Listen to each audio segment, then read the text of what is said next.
Shocking to. Lagot na. Kakapasok lang, breaking news. Matindi to. Panoorin hanggang dulo. Hanggang dulo. Ayan, syempre itong balitang ating matutunghayan ngayon ay nagbula kay Balitang Pinoy TV. At ito po ang inyong lingkod na si BT na magbibigay ng reaksyon at komento dito sa video na ating matutunghayan ngayon. At huwag na natin pagtagalin at sabay-sabay na nating panoorin ang laman ng video na hatid sa atin ni Balitang Pinoy TV at bibigyan natin ng reaksyon ang balitang ito. Pasok! Ayan. Narito ang Balitang Pinoy TV. Magandang araw sa atin lahat mga kababayan, saan man panig kayo ng daigdig naroon. Dito Ayun, syempre bago natin simulan ng video ito, nais ko nga pala magbigay ng credits dito sa boses at video na matutunghayan natin ngayon at bibigyan ng reaksyon. Walang iba kundi si Sir Badong Arateles. Syempre huwag niyong kalimutang bisitahin ang channel ni Badong Arateles mga katunay. Pakibisita po yan at huwag niyong kalimutang mag-subscribe at mag-follow para maging updated po kayo sa mga vlogs, reactions at sa mga balita na hinahatid sa atin ni Badong Arateles. Ipagpatuloy natin naman tayo sa another episode ng ating vlogs, Badong Arateles po. Pag-uusapan natin ngayon, ito po no, ayaw na po natin na kontrahin yung mga yung mga tagapagtanggol ni BBM. Ang hirap na po nila kontrahin kasi alam nyo, hindi po makatwiran yung mga wala sa hulog, di ba? Ang hirap po nila, ayunan na lang natin. Ako aayunan ko sila eh. Ako hindi ko na iniintindi yung mga yun. Alam nyo, kahit naman talaga magsalita, kahit naman sino magsalita, kahit tayo magsalita, hindi naman nila maiintindihan yun. Parang parang sa tingin ko, parang mas nag-e-enjoy pa sila na naghihirap na lang yung bansa natin. Parang mas enjoy pa sila na ganito. Bahala na sila sa buhay nila. Diba? Parang yun ang paniniwala nila. Di yun na paniniwala nila. Kung nagiging mayaman sila sa mga panahon na to, di yun ang paniniwala nila. Kung naiisip ba nila na nagiging maunlad tong bansa na to, di yun ang paniniwala nila. Kung naiisip nila na maganda ba ang takbo ng gobyerno, di yun ang paniniwala nila. Yun na lang, di ba?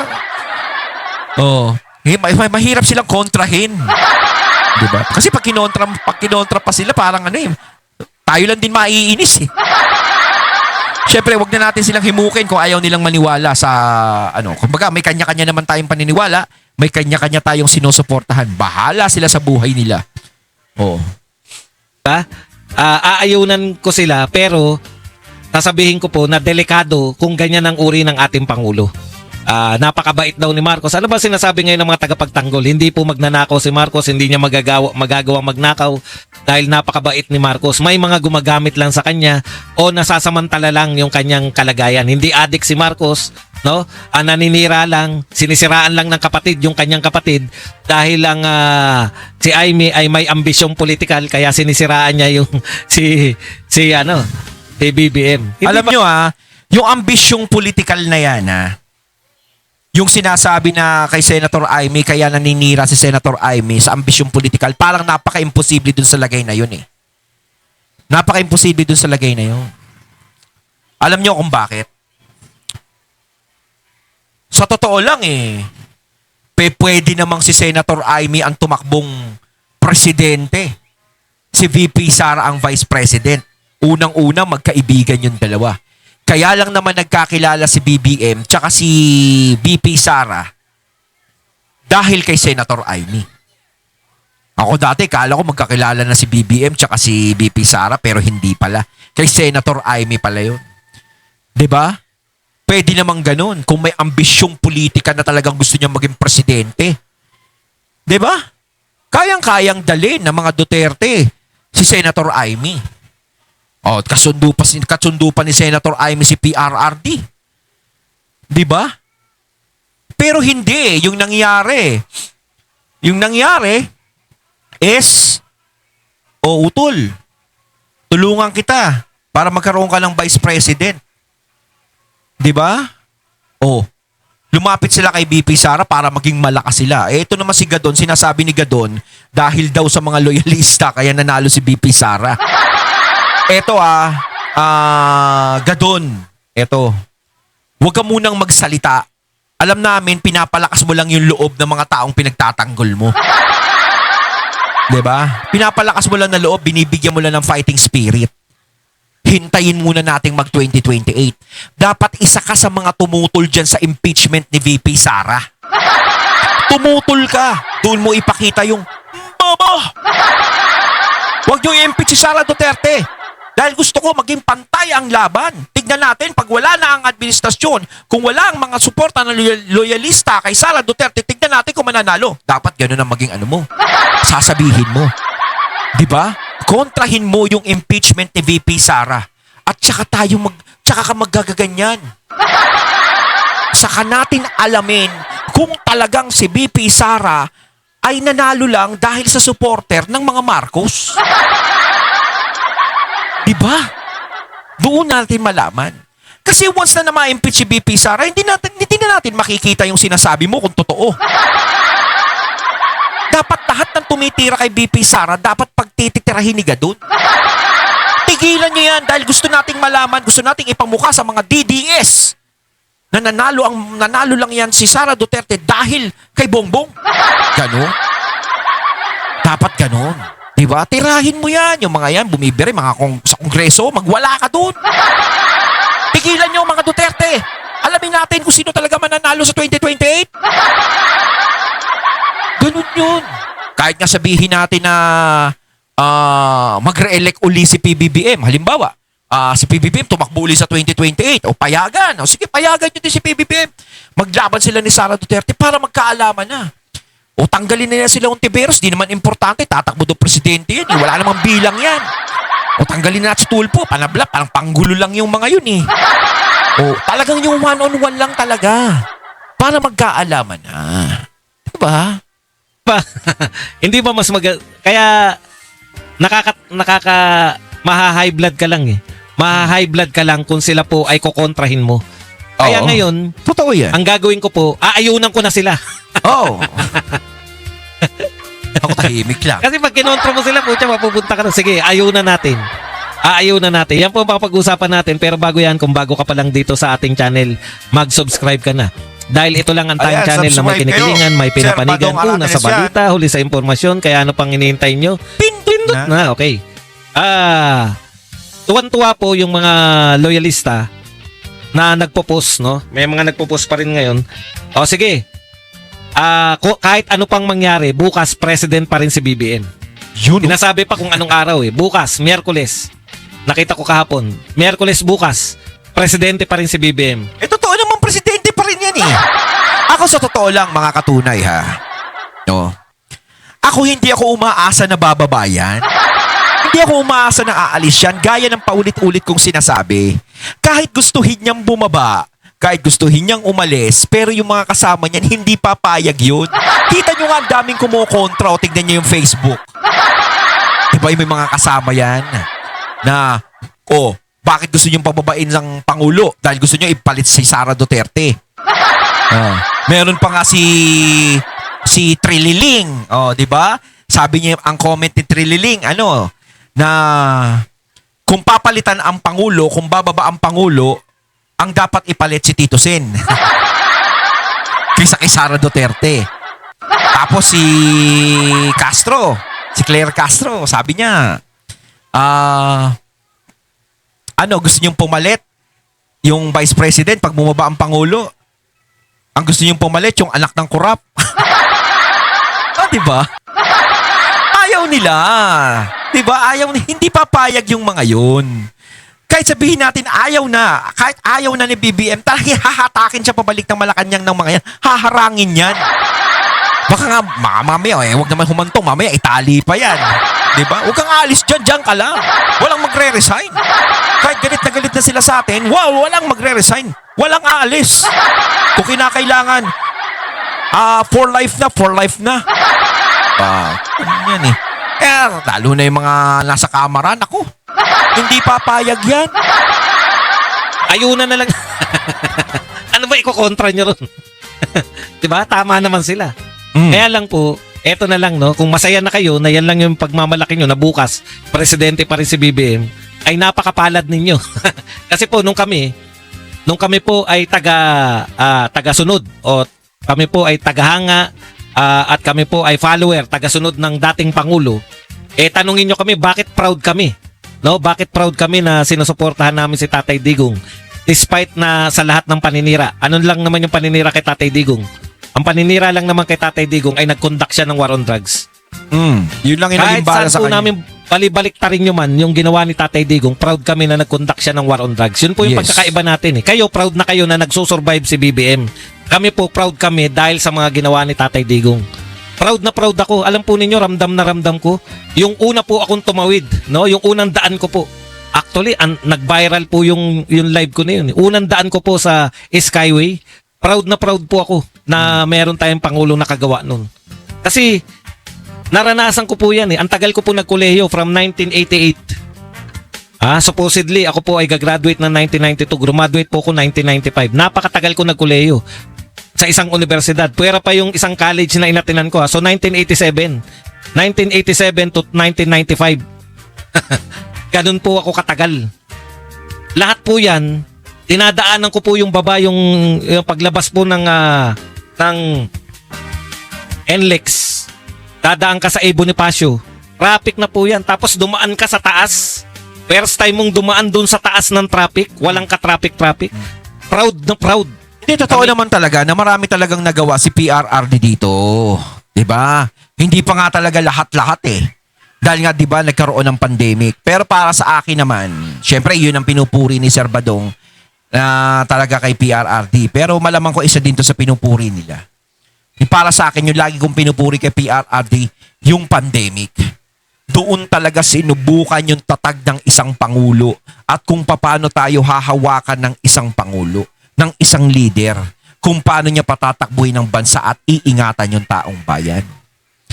'Di ba? Doon talaga nasubukan si PRRD. Yun ang pinakamalaking achievement na nagawa ng isang pangulo talaga. Para sa akin. Sinasabi nung iba, wala namang masyadong nagawa yan. Nagkaroon ng pandemic eh. Pero para sa akin, yung pandemic na yon ang naging basihan ko. 'Di ba? Doon sa malaking achievement na ikinapupuri ko kay PRRD. Kayo, yung mga loyalista, wag na natin kontrahin. Ang tanging na ipagmamalaki nila, bukas, presidente pa rin si BBM. Tapos may mukha ni Sara Duterte na umiiyak. Para po sa inyong Tutuusin naman kasi, no? Yung sinasabi nila na si BBM pa rin ang presidente, tapos si VP Sara may mukha, umiiyak. Sa totoo lang, puro katarantaduhan lang yung mga ginagawa nila. Alam nyo si VP Sara, hindi niya pinapangarap na mawala o matanggal o bumaba si PBBM. 'Di ba? Hindi niya pinapangarap dahil si VP Sara nakikita ko sa kanyang mga mata, both eyes, na gusto niyang lumaban ng patas. Gusto niyang ipakita sa lahat na kung uupo man akong presidente dito, ang gusto niya ay ang nagluklok sa kanya ang mga tao. Ang ibig kong sabihin, gusto niyang dumaan sa eleksyon at botohan. Pero syempre, wala naman siyang magagawa kung mismong yung tadhana na mismo ang maglalagay sa kanya ng biglaan na walang mangyayaring botohan. 'Di ba? Pero kung tutuusin, parang ganun yung gustong mangyari ni VP Sara na gusto niya daanin sa eleksyon. Parang gusto kong patunayan. At patunayan sa lahat na hindi siya naupo dahil may pinalitan lang siya na bumaba. Totoo yan, mga katunay. Sa akin sa pantahala. Pero ramdam ko yan. kaalaman, sinabi na po yan ni VP Sara. Hindi siya naniniwala sa panawagang BBM resign dahil hindi naman magbibitiw sa pwesto si BBM. Oo. Kaya expected na namin. Totoo naman yun. Yung pagrarally po Kahit ako ginagawa alam ko namin, yan. huwag niyo Hindi pong sabihin bibitaw na yan. walang nangyari. Nag-resign si Bersamin, nag-resign si Pangandaman. Nag-resign din po yung Batang Bersamin. Tsaka yung Ulaybar yata, yung Trig Ulaybar, nag-resign rin. Ang dami nag-resign. Mga Sasabihin nag-resign nyo, na. walang epekto. Buti pa yung nag-resign, ang dami, no? Pero yung mga nakulong, wala. Diba? Zero pa din. Papasko na, wala pa rin. Nataranta yung pamilyang Marcos sa pagtatanggol na adik yung kanilang tatay. Wala pa rin epekto sa inyo.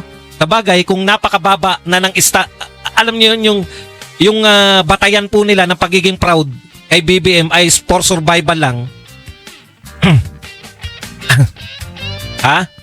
For survival na lang po yung gusto nila. na masaya na sila na bukas, presidente pa rin si BBM, wala ka talagang aasahan. Kami po, hindi po. Totoong masaya kami nung panahon ni Tatay Digong dahil kayang-kaya po namin ipagmalaki at very proud kami. Yes. Yung mga OFW nung panahon ni Tatay Digong, very, very proud sila na sila ay Pilipino. Yes. Hindi ko po katulad ngayon. At saka nakikita naman natin ang pagmamahal at suporta ng mga OFW na kababayan natin kay Tatay Digong. Diba?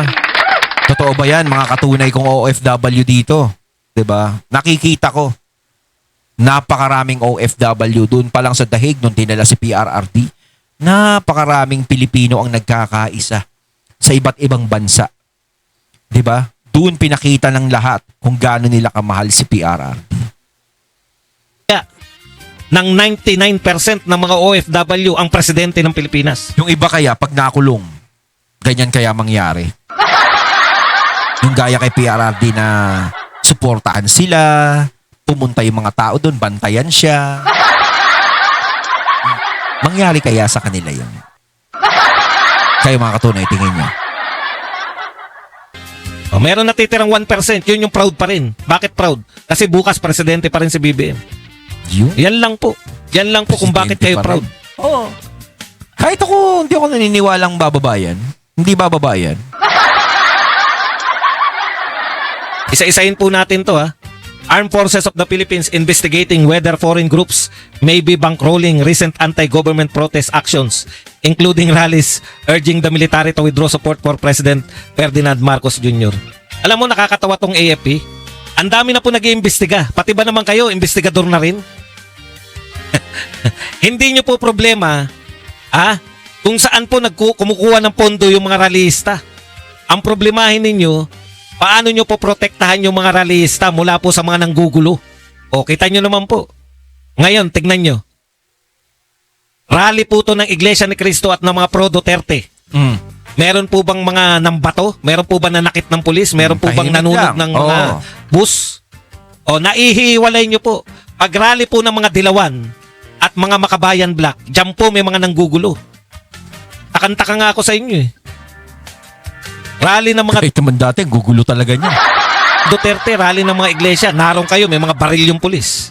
Pinalayas kayo ng iglesia, di ba? Oo. Sabi, anong ginagawa ng mga may baril na pulis dito? At saka ang ganda ng rally ng iglesia. Talagang tahimik, peaceful, pero talagang tumatago sa puso yung mga nandudoon. 'Di ba? Yung mga nagsasalita doon, 'di ba? Hindi nga sila gumagalaw ng kung ano-ano man na nangyari noong September 21, pero iba eh. Kahit tahimik lang yung rally nila, talagang iba yung impact.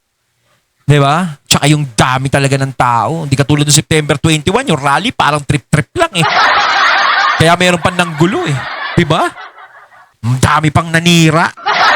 Grabe. Magsitabi kayo. Pero panahon na binabato. Kaya congratulations sa magandang rally na pinakita ng Iglesia ni Cristo. Ayun, syempre, may iba pa, di ba? JL ba nandoon? Pero palakpakan sa mga nandoon na naging payapa yung rally na yun. Yun naman ang gusto nating mangyari eh. Ayaw naman natin ng mga dahas-dahas na yan. Ayaw natin mga impluensya ng mga ganyan dahil ayaw din natin yan. Gusto natin sa mabuting pamamaraan dahil makakapagpasensya pa tayo. Di ba? Konting pasensya pa. Kaya po, ang bantayan yung magugulo, yung mga Dilawan, Kakamping at mga Makabayan Black. Oh. Ilang araw ang rally? 2 araw, pangatlo kahapon. Pangatlo actually dahil pinauwi nyo rin. May nanggulo ba? Oo. Wala naman. Tahimik. Wala pong nanggugulo. Oo. Dito po sa mga rally ng Duterte at INC. Sa mga tunay po na nagsusulong na anti-corruption. Kitang-kita na po ng mga Pilipino kung anong grupo lamang ang nagsusulong ng totoong anti-corruption. INC at saka mga Duterte. Oh, napahiya kayo. Kasi ang dami-dami yung pulis, wala naman ang gugulo. Pero nung panahon na marami ng gugulo, yung panahon na pag nagrally yung mga Dilawan, mga Kakamping, dyan po magrami magugulo dahil iba po utak ng mga yan.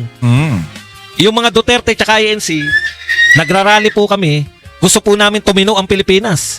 Tsaka hindi na magrarally yung mga yun, yung mga Dilawan na yan, yung mga Makabayan Black na yan, mga ganun-ganun. Hindi na magrarally yan. Siyempre, pag nagrally sila, delikado sila. Parang sinasabi nila na magra-rally sila, parang may gusto silang tanggalin. Bahala kayo, pag natanggal yun, iba papalit. Baka magulantang sila, si BP Sara pumalit. Siyempre, hindi nila kukonsintihin na si BP Sara yung papalit.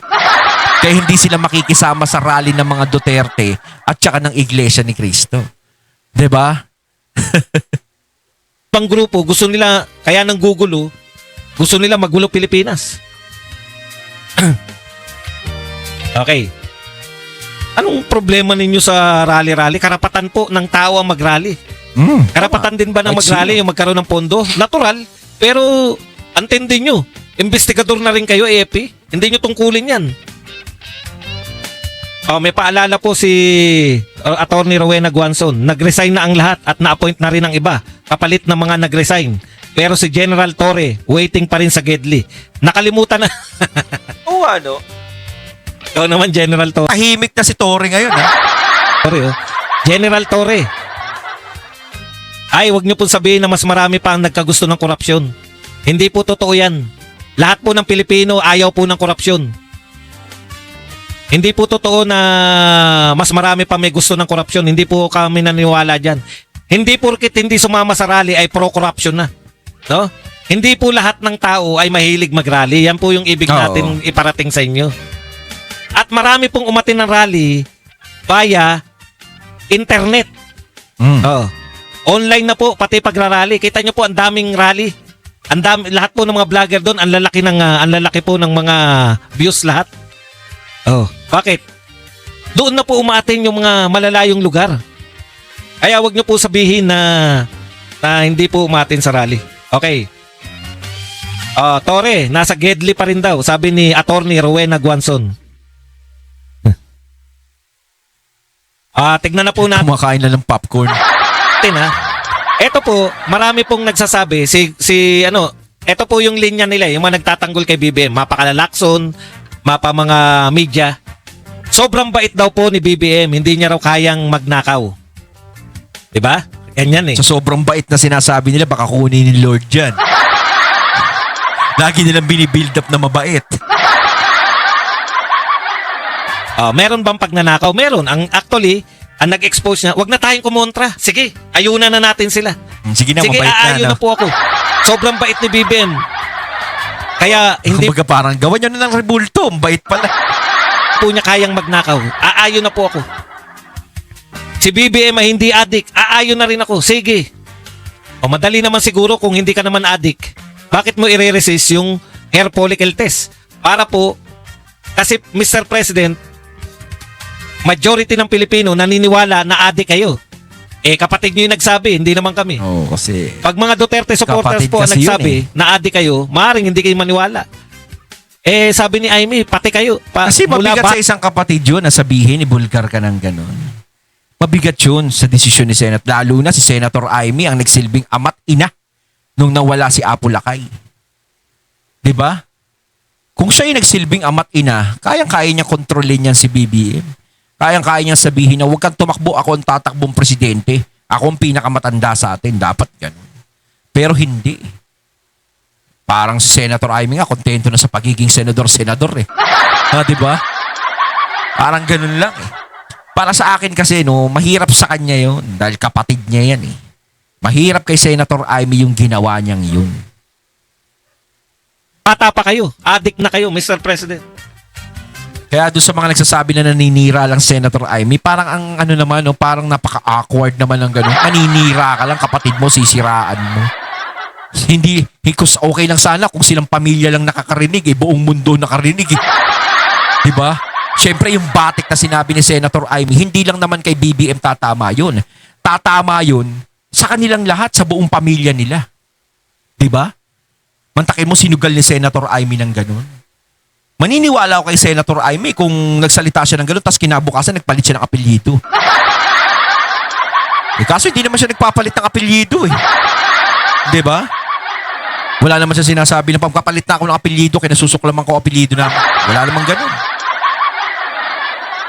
Kung hindi po kayo, marami na pong naniniwalang tao na adik kayo. Ano ba naman yung lagi po kayo nagla-live, Mr. President eh. May mga vlogs kayo. Ano kaya, Mr. President, i-vlog po ninyo. Ang dami siguro manonood. Oo. I-vlog po ninyo Yun nga eh, ng sinasabi live natin live na na lang. kayo po ay nagpa-hair para matapos follicle na yan. test. Hindi po ba Hindi, para napakaganda? pabor na rin yan di ba, sa Pangulo natin. Para hindi na para hindi matapos na yung mga aligasyon sa kanyang ganun I-live niya na, tapusin na yan. Kasi hindi pa pwede sabihin na hindi, tapos na yun Nagpa, na yan sa St. Luke's, ganito. Dati pa yun nung eleksyon Hindi. Mas maganda, patunayan mo. O, hindi sa pangalawang pagkakataon, hindi, eto, para matahimik kayo. Di ba? Para malaman na lang lahat na talagang mali ang iniisip sa kanya kapag lumabas talaga yung negative result, di ba? Kumbaga walang dapat katakutan. Di ba? Dapat harapin kung ako nga ang presidente, ganun ba, hinahamon niyo ako? O sige. Tapos pag pinuntahan na ako, sabihin, Mr. President, ano nyo na ngayon? Drug test nyo na ngayon. Ay, hindi, masakit ang tiyan ko. Pwede ba sa Makalawa na? Hindi, joke lang yun. Pinapatawa ko lang kayo. Pero sa akin kasi, mas maganda na yung ipakita talaga. Para matapos na yung aligasyon na yan. Kung ano talaga lalabas. Ganun, once and for all, tapos na po yung issue. Naniniwala na kami, hindi kayo addict. Pero marami pong hindi naniniwala O, hindi na namin kayo kukontrahin. Lahat ng gusto nyong sabihin, maniniwala na kami. O, di i-prove naman natin na hindi kayo addict. Di po ba, Mr. President? Hindi po natin kayo babaliin yung sinabi nyo. O, ipatunayan nyo naman na hindi kayo addict. Prove Kasi po ang them dami wrong. nagpapatunay na ang dami na nagtuturo, ang dami ng testimonya na kayo po ay nag-addict. Nariyan po si sino na nga yun? Si yung kalbong Pidea, si agent ng bayan. Ano na nga pangalan? Vlogger na yun, di ba? Yan, nagsasabi po na kayo po ay addict.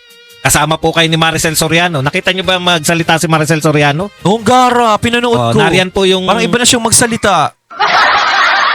Ang layo na sa Maricel. karelasyon dati ng tropa ninyo. Kasi Hindi ko naman sinasabing ganun si Maricel, ayoko mag-akusa. Pero parang iba na yung Maricel ngayon sa Maricel dati. Pa nagsasalita. nagsasabi na kayo po ay addict. Si Morales, PIDEA agent po yan. Nagsasabi na kayo po ay iniimbestigahan niya. Na kayo po yung gumagamit. Si Tatay Digong nagsabi na po na kayo po ay pangag. Ang titino po nitong mga to Tapos lately, yung kapatid nyo ngayon, ang nagsabi na kayo po ay Yun ang pinakamabigat naniniwala yung na ako kapatid, sa'yo, ayaw ko na kayong kontrahin. Hindi ko na kukontrahin. Kaya lang may mga patunay sila Si Kati Binag, Yuan, meron siyang dialogue na ganun. Si Morales, meron siyang dapat tinatrabaho niya kayo. Sa kondo ni Maricel Soriano. Si Amy Marcos, may testimony. Hindi na lang po to simpleng testimonya na isang tao. Ito po ay testimonya po ng napakarami ng tao. Ngayon, hindi ko na kayo kukontrahin. Hindi kayo addict, Mr. President. Pero para naman po, makontra ninyo yung mga nagbibigay ng testimonya. Baka gusto nyo namang magpa-hair follicle test na. Nang live. Tapos na. Madaling-madali lang. Luisa Granada, batchmate. Kabatch. Ang dali-dali lang po, di ba? Kayo naman po magbigay ng patunay. Hindi ko na kayo kukontrahin. Oo. Patunayan nyo naman na hindi kayo addict. Nikki Cositeng pa pala. Napakarami na, Mr. President. It's Dami, about time. Kami nagsasabi. Hindi ko pa kayo pinipilit. Ang dami po nagpapahayag ng kabaliktaran. Ako binibigyan ko pa rin ng katwiran. Hindi ako nag-aakusa. Pero mas maganda, patunayan na lang. Para matapos na yan. Sabi ko nga, ito po, hindi ko kayo kukontrahin. Tignan nyo naman pamagat ko. Napakabait ninyo. Kaya hindi nyo makakuha magnakaw. Okay. Ano pa, yung mga sinasabi nila? Sa sobrang bait ng Pangulo, ito nakakatakot Sabi po ng isang political analyst, si President Ferdinand Marcos Jr. kind and soft demeanor might be making him easy target for manipulation. And some people close to him could be cashing in on it according to a political analyst. So, pinagsasamantalahan ng inyong kabaitan, Mr. President. Oo, yun Hindi nga. ko na rin kukontrahin yan. Kung talagang mabait talaga, sinasamantala naman nila, di ba? Gaya nga na nagpalayas kay si Bersamin, di ba? Sinasamantala parang meron pang mas ahead sa kanya. Yan ba ang gusto nyong palabasin?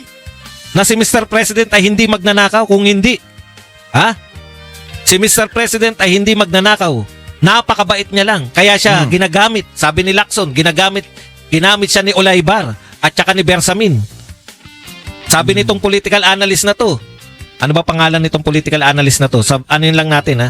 Para malaman ko lang kung sino yung political analyst na to. Oo. Ako po ang nag-iisang political analyst eh. Si Analyst. Professor Froilan Kalilong ng UST. Ha? Sa kanyang ano. Oh. Kayo po ay napakabait at kayo po ay malumanay. Kaya kayo po ay tinatarget ng mga manipulator. Ayun, natating nato ngayon ang video na nagbula kay Balitang Pinoy TV at syempre nato ngayon natin ang boses at video na yan na binigyan natin ng reaksyon na nagbula kay Sir Badong Aratades. Kayo mga katunayan ang masasabi nyo tungkol dito. Comment lang po kayo sa comment box. So once again, I'm BT and I'm out. Peace.